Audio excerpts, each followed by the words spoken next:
Hey, I want to tell you about a new mini course that I have. It's called the 5 Minute Shift. One of the most frequent questions that I get from people on social media and clients is, how do I stop feeling anxious? How do I stop feeling upset? How do I stop feeling angry at my spouse? How do I stop feeling a certain way and get to something that feels better? This mini course is to answer that question. It's a 30-minute video. You get a cheat sheet and the slides, plus a Q&A and a why this works video. But really all you need is the 30-minute video, the how-to. It's a process I use every single day, multiple times a day. I have clients who use it and have experienced huge changes in their life. And if you practice this method over and over again, I promise you'll be able to shift any emotion in around 90 seconds to about 5 minutes. So if you're somebody who feels like you get stuck in emotions, you stew in emotions, you spiral in them, and you really wish that you could get out of them and it didn't involve scrolling or eating or shopping or any of that, this is for you. It's $29. There's a link in the show notes, and I hope you enjoy it.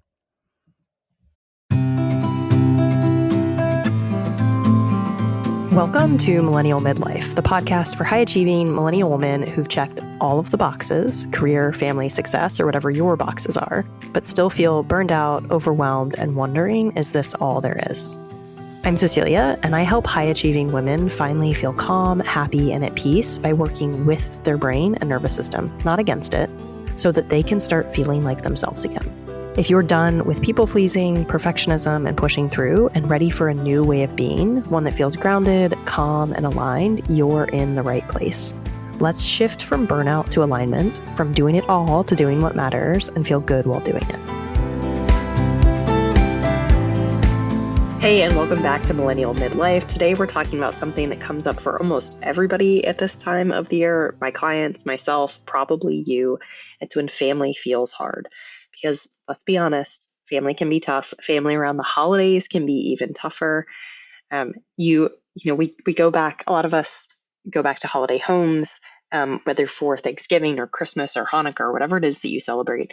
And, suddenly we're seeing through the eyes of everyone as our 16-year-old self who did that really stupid thing. And it can be a lot, right? You add in political differences and aging parents and illness, even different coffee preferences or warm drink preferences. And suddenly the holidays can feel like an emotional obstacle course. I know I've been here, right? More than 10 times, more than a million times probably. I've thought, as I'm in holiday events, as an adult, why can't you just be different? My life would be so much easier if you were a different version of you, if you were more like me, right? And the funny thing is, they're thinking the exact same thing about me. Isn't it so interesting, our brains? For me, it happens even before I get to the holiday thing, right? Before I get to the family event.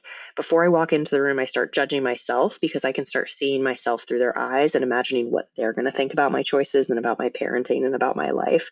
And so I start judging myself in advance of them judging me because I know they're going to judge me, or I'm pretty certain they're going to judge me. So by the time I actually arrive, I'm already tense. I'm already kind of angry. I'm totally amped, and I'm totally on guard already before I even get there. But now I have this work. So if that feels like you, or whatever version you have that feels like you, I was there. Now I have this work. Things are totally different. People who I work with, and one-on-one clients and group clients, use this work to have holidays go totally different for them. So holidays can be different. I want to open this up and say, what if the holidays, if whoever you holiday with, they're still them, right? Like, we don't get to magically get new people. They're still them, but instead of it feeling stressful or tense, or you leaving feeling judged and unseen, you could actually have a holiday that feels and looks different for you because you change on the inside, because you have this work. You have tools and awareness that let you do the holidays different. What I do now before I see my family, I actually spend time thinking about how I want it to go, who I want to be, how I want to feel, what I'm available for. I breathe, I use tapping, I ground myself before I even get there so that when I show up, I am connected to me. And that allows me to show up how I want to show up. I take responsibility for how I feel. I'm allowed to set boundaries in a different way because I'm more in touch with me. I'm regulated. I am regulated. And when I am regulated, then I get to be a different person in this event, and the event, whether or not it actually goes differently from the outside, like if somebody was watching, but it feels very different to me. And that's what matters, right? Because here's the truth that I want you to hear. Other people will not behave the way you want them to this holiday season. They're going to be them. Other people aren't going to be, they're not going to magically change. I mean, maybe they did, right? Maybe they did like a whole lot of work on themselves over the last year and they're new people, and that would be amazing. And it's very likely that for the most part, you're going to be with people who are still the same people they were last year. But the good news is you get to choose who you want to be this year. You don't have to control them. You can let them be them. You can focus on you, and you can create a much calmer, grounded holiday than you're used to just by working with yourself. This is the part where you get to start to work with you. Okay. So when I say stay connected to yourself, which sounds like coach speak, right? It sounds like kind of, you're like, okay, that sounds good, but like, what does that even mean? Here's what I mean. Pay attention to yourself. Pay attention to what is going on in your brain. Pay attention to what is going on in your body. What does it look like or sound like or feel like when you're stressed, angry, or overwhelmed? Can you start to get very aware of how you are and who you are when you are in this dysregulated space? And dysregulated is just like an umbrella term for any of those other things that I just mentioned, right? Feeling stressed, feeling angry, feeling judged, feeling unseen, feeling belittled, feeling whatever it is. So, can you start to become aware of what is happening within you? So instead of paying attention and thinking like that person shouldn't have said something, they shouldn't be that way, they triggered me, we're coming back inside and we're saying, oh, I'm stressed right now. Can you meet yourself in the moment and say, I'm stressed right now. I wonder what I need to come back to myself. There's this line in A Course in Miracles that says, I see nothing as it really is. It's one of the lessons. And it's one of my favorites. And it's one that's come up recently in my like cycle of doing them. And it really says like when we step into something like a holiday family event or staying with family or whatever it is that's hard for you with people over this season, we think we're seeing reality as it is, right? But in fact, we're actually seeing reality as we expect it to be. And that's like really wild for us. Like we don't want to admit that. But with our brains, we don't see reality. We see what we expect to see. And that means that if you walk into a holiday event and you're expecting to be ignored, ridiculed, annoyed, whatever it is, you've already written that script in your head. And so you filter everything through that lens, and your reticular activating system will pick those things out. And so this episode honestly is about when family feels hard, but it's really like what's going on within you when family feels hard, right? Here's the thing. You can choose a different lens than last year. You can choose a different way of seeing yourself and operating with the people that you have. So I was talking about this with a client recently who had a family event thing, a family thing that was going on. And she told me she had this story that her family didn't really want her there, right? That she was kind of this pity invite. And she, at this other thing, she felt she wasn't included. And then during the holiday, she feels like they don't really want her there. And I don't know what anyone else is thinking, right? And they're not in coaching with me, but I am in coaching with this person. And I can hear, they just told me what's going on in their brain, right? And this is the same for any of us at any family event. We don't actually get, for the most part, we don't get to know what other people think, but we do get to know what's going on inside of ourselves. So staying connected to yourself means recognizing what's going on within you. So she was telling me this story. They don't want her. They just pity me and nobody wants me around. And it felt very disconnected for her, right? She felt very unwelcome, very unloved. I do know that if she walks into any family event believing that, she's walking in with an energetic BO. And I wish that I could say that I came up with that term and I didn't, and I can't remember where I first heard it, but energetic BO, right? She has energetic BO. She's coming in believing nobody wants to hang out with me. And you've seen this. Either you felt it because you went into a party with this kind of, or an event or some kind of like gathering with this kind of idea, or you watch somebody else walk in and you're like, I don't really know why I don't want to spend time with that person, but I just don't want to spend time with them. I don't like, there's something off about them. I just don't want to be around them. They can feel the energy.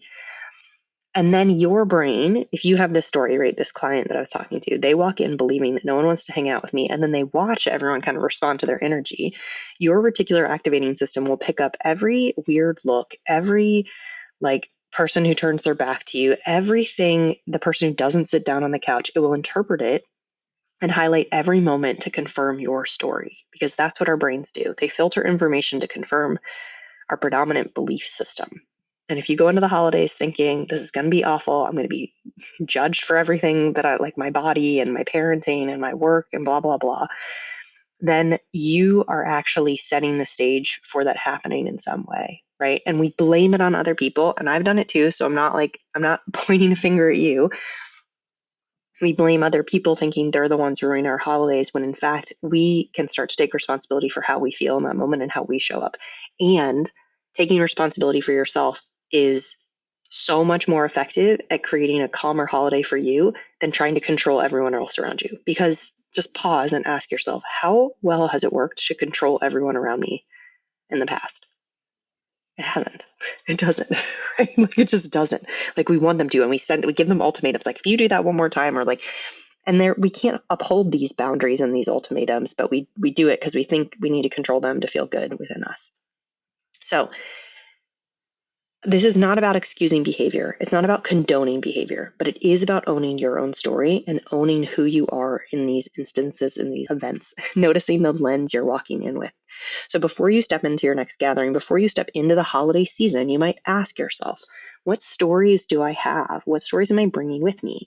Where am I blaming others or feeling like a victim? Which is like really, where am I giving away my own power and my own choice? Who do I want to be this holiday season, or what do I want to happen this holiday season? And what am I actually available for? Right? What am I energetically available for? What do I want to happen? How do I want this to go if I got to choose? And this is the work that works because it's the work that happens within you. And again, we think we spend a lot of energy trying to control everyone outside of us, thinking that will make everything better. And it doesn't work, and it never actually makes us feel better, even if it does work. And we spend very little time working on what's going on inside of us, which is where all of it actually matters and has really big impacts, right? Creating the nervous system regulation, creating the belief system that supports you, understanding how do I actually want the holidays to go this year, knowing that I can't control other people, right? Because when family triggers come up, what's really happening is your nervous system is saying, I don't feel safe, right? So when somebody says something and you feel triggered, it's your nervous system like raising their hand and saying, or like a little engine light coming on and saying, like, not safe, not safe, not safe. And what most of us do is we ignore that light for a really long time to our own detriment, right? And then we kind of like with a car, oftentimes if you ignore it, something bigger and worse happens, right? That saying that it took me forever to understand, a stitch in time saves nine, right? If you have one little hole in a sweater and you take time to mend it, it fixes it. If you don't, you have an enormous thing to deal with, which I'm dealing with right now with my kids' wool outer clothes. Right? I did not save nine. I did not save nine stitches there. Okay, so your nervous system says like I'm not safe, I'm not safe. And the name of the game here to reconnect with yourself, if we're going back to that phrase, right, is to pay attention. So the name of the game is noticing, right? You're paying attention, the gentle observation, the compassionate awareness, and then curiosity. So noticing, oh, my engine light's going on, my nervous system light is blinking at me. I don't feel safe right now. I could say I was triggered, but actually the trigger happened within you. So I am triggered, right? There's a trigger happening within me. It is happening within me, not outside of me, because different people are triggered by different things, right? So it's not the thing that triggers us. It's it's what's inside of us that's triggered. And then asking. So as we notice and we make space and we say, oh, I'm triggered. I'm safe right now. I just took a breath. And then I can ask what's really happening here? What's coming up for me in this moment? What's the story that's happening within you? Because that trigger is happening within you, not something from someone else, not something they did or said. It's your system reacting to old information, right? I don't see anything as it is now. I'm layering, my brain is interpreting current information based on what I have tagged as important with my reticular activating system, based on old experiences of what's been safe or not safe. That's how this is working. And I can now interject myself into it because I know this is how it's working, and I can create regulation. I can start to bring myself back home. I can take responsibility for how I feel. I can bring myself back, and I can change the course of how this event goes for me, even if that means leaving, right? Like you can also leave if you want to. When you know that and you can work with it, you get your power back. So otherwise you get stuck in victim mode, waiting for everyone else to behave so that you can finally feel okay. So here are some truths for when family feels hard. You can reset in the moment.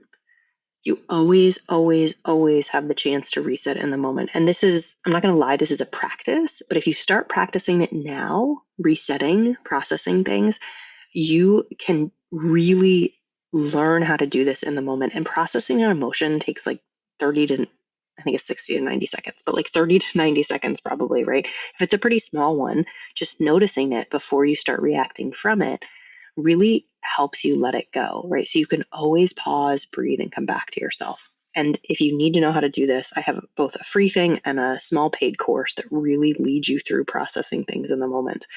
So the 5-minute shift is the course, and it's great. It will help you. It will help you figure out how to do this. And if you practice it, you will get so good at it. You can choose again in the moment. So you get to decide, who do I want to be right now? You can notice, I'm showing up, I'm reverting to 16-year-old self. I don't want to be 16-year-old me. I don't actually want to be reacting like that. I remember who I connected with before this event. That's who I want to be.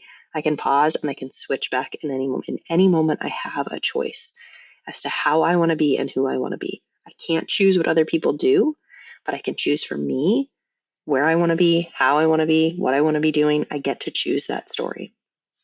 And then third, boundaries aren't about control.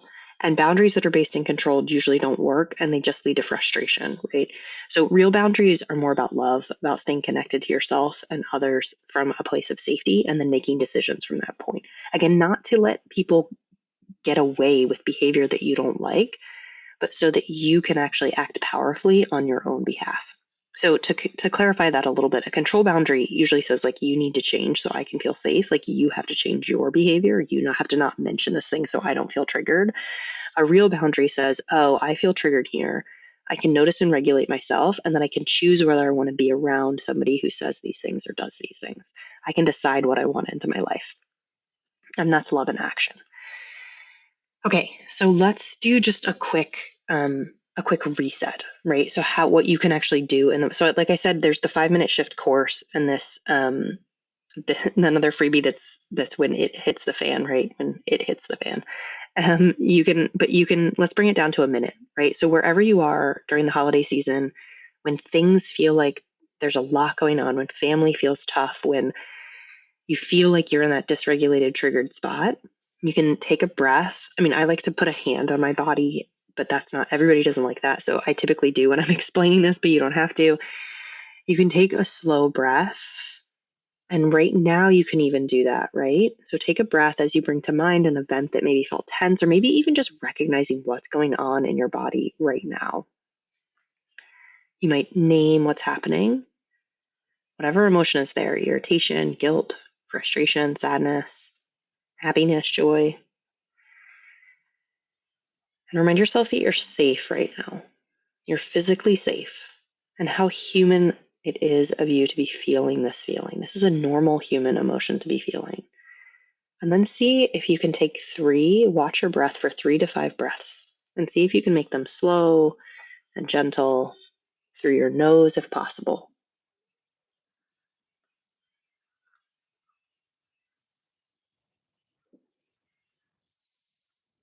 And as you take those breaths, and with a final exhale, you might then ask yourself, what's really happening here? What's the underlying story? Maybe, what do I need right now? Or how do I want to move forward? You might even softly remind yourself, I have a choice. I can create safety for me right now.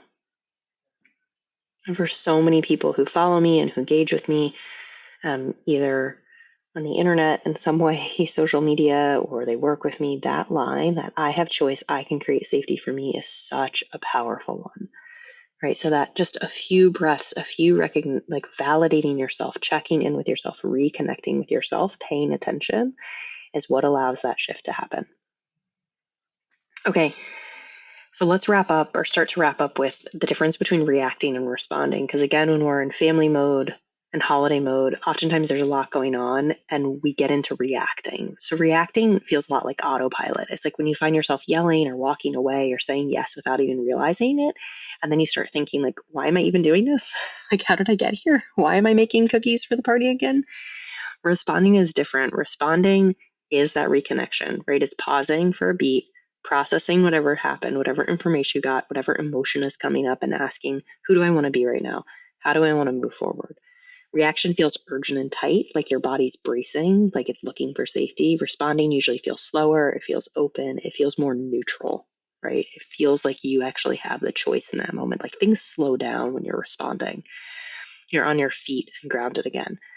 It's the moment when you shift away from surviving or trying to find safety to being yourself around your family.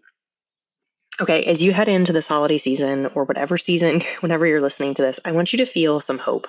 Hope that this year can be different. I want you to feel a little bit of relief that you're not broken. There's nothing wrong with you if it's been hard in the past, and empowerment that you actually have a say in how this goes. So if you want to do some journaling around this, it could be kind of fun, or even just like thinking out loud. If this was your dream holiday season, how would it go? And dream holiday season under like the context of it already happening, right? So like not like, oh, I'd go to Bali by myself. I mean, that you can do that, right? That could be your dream holiday, but you might also say, if I was going to go see my family, how would it go? Could you write that script? Could you pretend that it's a movie, that you're the main character? Could you actually write how that plays off? Can you imagine how you want to feel, right? In this real world, in this real event that you're going to go to, how do you want to feel? What would it be like? And who would you be if you felt that for the day? When you change how you show up, the world around you shifts too, right? And this is bringing in elements of manifestation and elements of nervous system work and elements of mindset work. They're there. So I know that this time of the year can feel so overfull, but I also know that my clients tell me that the hours they spend in coaching each week are the most important and impactful hours for them. They're hours that allow them to be who they want to be, to do the holidays differently, to actually enjoy themselves. So if this episode resonates, or the work that you've done with me, whether it's been here or on Instagram or wherever, resonates, and you feel ready to have a different holiday season, then come join me inside the Life Lab. Come join me. If you join in December or at the end of November, I'll have a Black Friday deal, because why not? And it's for some courses and the Life Lab for the next year. You can set yourself up to get through the holiday season in a different, calmer place, and also to set yourself up for the new year, right? For who you want to be going into 2026. This is where we practice this work every single week. We learn how to work with our own brains and nervous system so that you can create more calm and joy in the moments that matter most. Thank you so much for being here. I hope that this holiday season is a calm one for you, a joyful one for you, one that allows you to recognize grief and anger and frustration in whatever elements they come up and whatever measures they come up, because you're allowed to feel feelings, and I'll have another episode about this over the holidays. You're allowed to feel many things around the holidays, and honoring that is so powerful. Be gentle with yourself out there. Take care, and I will see you next time.